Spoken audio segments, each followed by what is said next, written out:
"Beggar!" shouted the mother-in-law and struck her pregnant daughter-in-law in front of the entire family. She stood silently, wearing a dress she had altered from her mother's old sundress, shoes that chafed her heels, and carrying a handbag bought on sale. Her belly had slightly rounded, but she still tried to suck it in to avoid drawing attention. Although her husband's relatives already knew, a new addition was expected in their family. Not everyone was pleased with the news. "Beggar!" The voice rang out like a slap. Guests at the anniversary party, cheerfully munching on Olivier salad, turned their heads. The mother-in-law stood up, tall, well-groomed, with a cold hairstyle and a piercing gaze. "She came," she continued. "Look at you. Who are you? You can't even afford a proper ring. Family, see who my son chose as his wife. Disgrace. Burden. You're a beggar. And pregnant no less." At that moment she struck. A manicured hand landed forcefully on Anya's cheek. Anya swayed slightly but remained standing. The room fell silent. Someone gasped, "Careful, she's pregnant." Anya didn't fall. She didn't cry. She simply opened her old handbag, took out a worn envelope, and handed it to her mother-in-law. "This is for you, Tamara Pavlovna." She took it, puzzled, opened it, read it, and turned pale. Her lips trembled. Her hands weakened. What is this?" Anya looked her straight in the eyes. Inside the envelope was a will. The house where the mother-in-law currently lived had belonged to Anya's late grandmother. And as it turned out, a few months before her death, she had transferred the property to her granddaughter. No one knew about it. Anya hadn't even told her husband. But now the time had come. "I didn't want this," she whispered. "But you've gone too far." The mother-in-law slowly sank into a chair. The room remained silent. Even the musician froze, unsure whether to continue. Anya turned and headed for the exit. People stepped aside. Some turned away, others looked at her with respect. Her husband rushed after her. "Anya, wait. I'm sorry. I didn't know Mom would." She stopped. "You always stayed silent when she crossed the line. I endured it. But now I think that's enough." He lowered his eyes. "Can I go with you?" Anya sighed, touched her belly. Inside a heart was beating, new, tiny, yet already strong. "If you're coming not for me, but for him, then yes." They left, and in the room remained silence and a defeated woman holding a piece of paper that changed everything. They stepped outside. Anya took a deep breath. The air was cool but felt so alive, as if washing away all the heaviness she had experienced.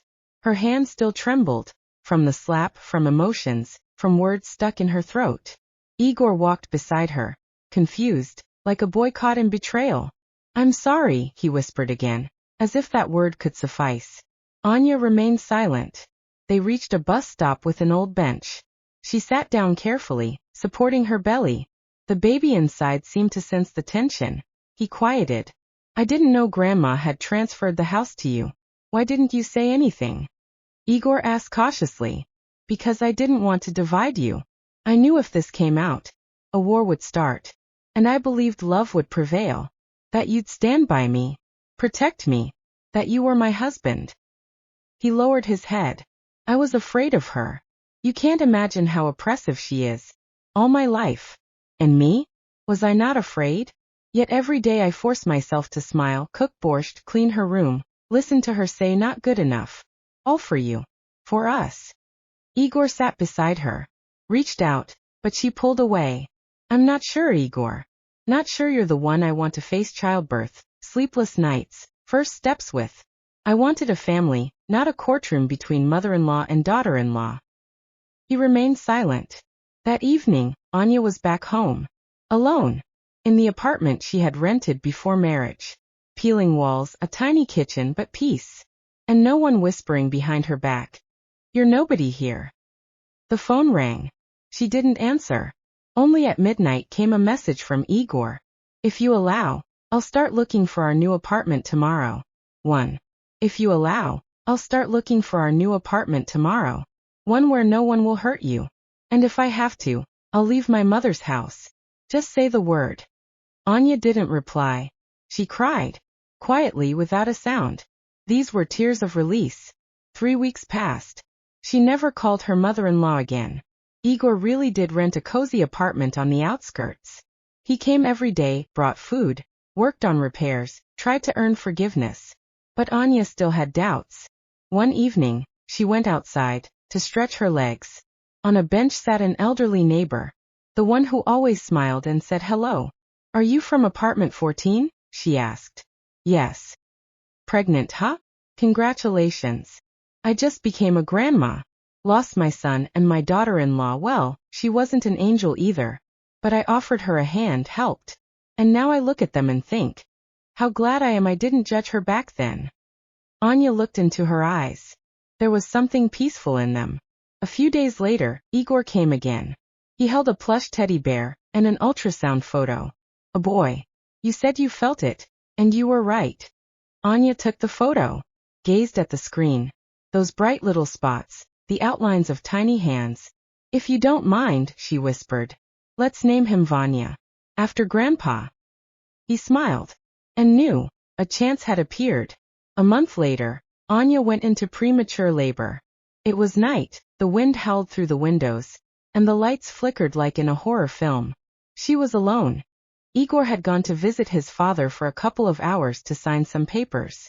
She didn't want to call him, didn't want to panic. But when the contractions grew so strong she could barely breathe, she finally picked up the phone. "Labor," she whispered. He didn't ask a single question.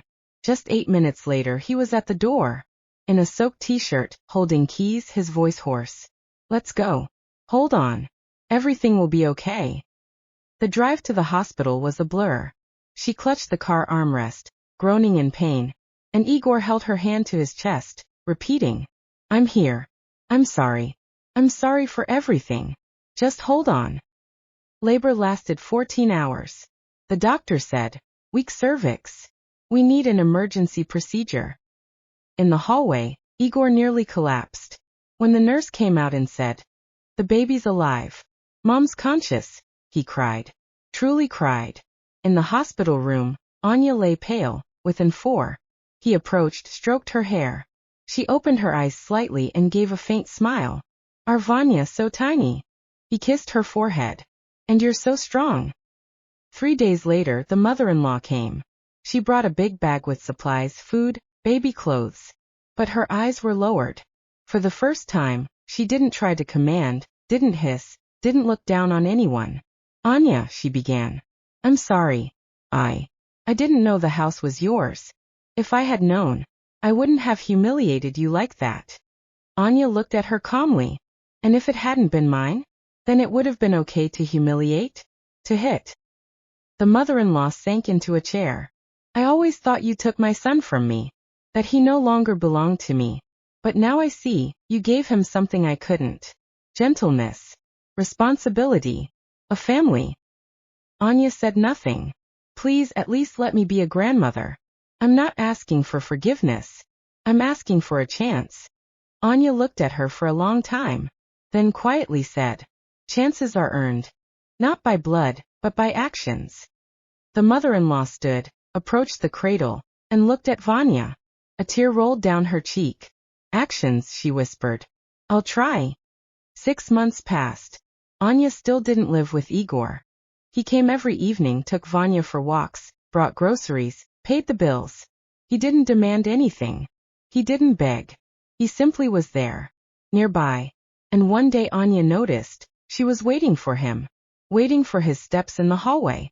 Waiting for the smell of coffee he brought in the mornings. Waiting for his hands when her own grew tired from holding the baby all day. One day he brought a box. "What's that?" she asked. "Our new home. I bought it. No help from Mom. No debt. Here are the keys." Anya opened the box. Inside were documents. Photos of a bright, cozy apartment with a nursery. "I'm not asking you to move in. I just want you to know, I'm fixing things." She looked at him, and for the first time in a long time, wanted to touch his cheek, to feel if he was real, if he would vanish again. A year passed. Little Vanya took his first steps. He laughed, clapping his hands when he fell onto a soft carpet. Igor scooped him up and held him tight, while Anya stood at the window with a cup of tea, smiling. In that smile there was no pain. Only warmth and light.